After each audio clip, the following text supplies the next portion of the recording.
அஸ்ஸலாமு அலைக்கும் வரஹ்மத்துல்லாஹி வபர்காத்துஹு. 5 நிமிடம் மதர்சா பாகம் 54. ஃப்ரெண்ட்ஸ், வீடியோக்குள்ளே போகிறதுக்கு முன்னாடி சேனலை சப்ஸ்கிரைப் பண்ணாதவங்க சப்ஸ்கிரைப் பண்ணுங்கள். அதே மாதிரி வீடியோக்கு லைக் போடுங்க.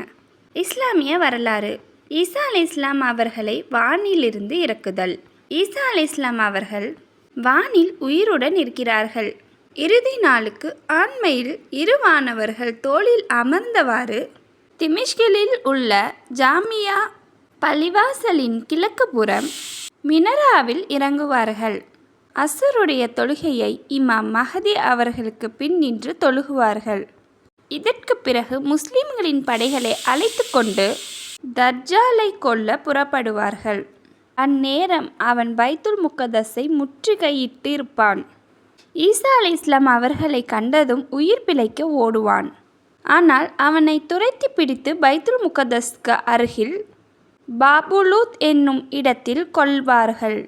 பிறகு உலகம் முழுவதும் நீதியை நிலைநாட்டுவார்கள். ஆதலால் செல்வம் பெருகும். ஓநாயும் ஆடும் ஒரே துறையில் தண்ணீர் குடிக்கும். ஈசா அலைஹிஸ்ஸலாம் அவர்கள் சுமார் 40 ஆண்டுகள் இவ்வுலகில் வாழ்ந்து மரணிப்பார்கள். ஒரு ஃபரலை பற்றி. பெற்றோருக்கு நன்மை புரிதல். குர்ஆன் அல்லாஹு தாலா கூறுகிறான், உம்முடைய இறைவன் அவனை அன்றி வேறு எவரையும் நீ வழங்கலாகாது என்றும் பெற்றோருக்கு நன்மை செய்ய வேண்டும் என்றும் விதித்திருக்கின்றான். ஒரு சுன்னத்தை பற்றி. நல்ல செயல்களை வலப்புறம் ஆரம்பித்தல். நபி ஸல்லல்லாஹு அலைஹி வஸல்லம் அவர்கள் காலணி அணிவதையும் தலை வாருவதையும் மற்ற நல்ல காரியங்கள் அனைத்தையும் வலப்புறம் ஆரம்பிப்பார்கள் என ஆயிஷா ரலியல்லாஹு அவர்கள் தெரிவித்துள்ளார்கள். இந்த ஹதீஸ் புகாரியில் இடம்பெற்றிருக்கு. ஒரு முக்கிய அமலின் சிறப்பு. முஃமின்களுக்காக மன்னிப்பு கோருதல்.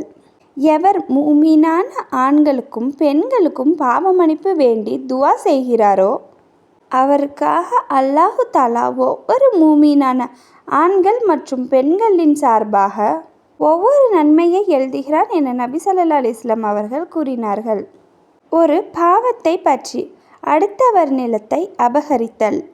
நபி ஸல்லல்லாஹு அலைஹி வஸல்லம் அவர்கள் கூறினார்கள், எவர் முறைகேடான அடுத்தவரின் சிறிதளவு நிலத்தை அபகரித்தாரோ அவர்களுக்கு 7 பூமிகளை அணிகண்டமாக மாட்டப்படும். மேலும் இவருடைய ஃபர்லான மற்றும் நஃபிலான வழக்கங்கள் ஏற்கப்படுவதில்லை. உலகத்தை பற்றி. உலகின் உதாரணம். நபி ஸல்லல்லாஹு அலைஹி வஸல்லம் அவர்கள் கூறினார்கள், எனக்கும் உலகத்திற்கும் எந்த சம்பந்தமும் இல்லை. வெளியில் ஒரு மரச்செடியில் ஓய்வெடுத்துவிட்டு பிறகு அங்கிருந்து சென்றுவிடும் ஒரு பயணியை போன்றுதான் எனக்கும் உலகத்திற்கும் உள்ள தொடர்பு. மறுமையை பற்றி. காஃபிர்கள் தண்டனையை உண்மைப்படுத்துவர். குர்ஆன் அல்லாஹு தாலா கூறுகிறான், காஃபிர்கள் நரக நெருப்பின் முன் கொண்டு வரப்படும் நாளில் அவர்களிடம் இது உண்மை அல்லவா என்று கேட்கப்படும். அதற்கு அவர்கள், எங்கள் இறைவன் மீது சத்தியமாக உண்மைதான் என்று கூறுவார்கள். நீங்கள் நிராகரித்து கொண்டிருந்ததற்காக இவ்வேதனையை அனுபவியுங்கள் என்று அவன் கூறுவான். குர்ஆனின் அறிவுரை. குர்ஆன் அல்லாஹு தாலா கூறுகிறான், நம்பிக்கையாளர்களே, நீங்கள் நீதியின் மீது நிலைத்திருப்பவர்களாக அல்லாஹ்வுக்காக சாட்சி கூறுபவர்களாக இருங்கள்.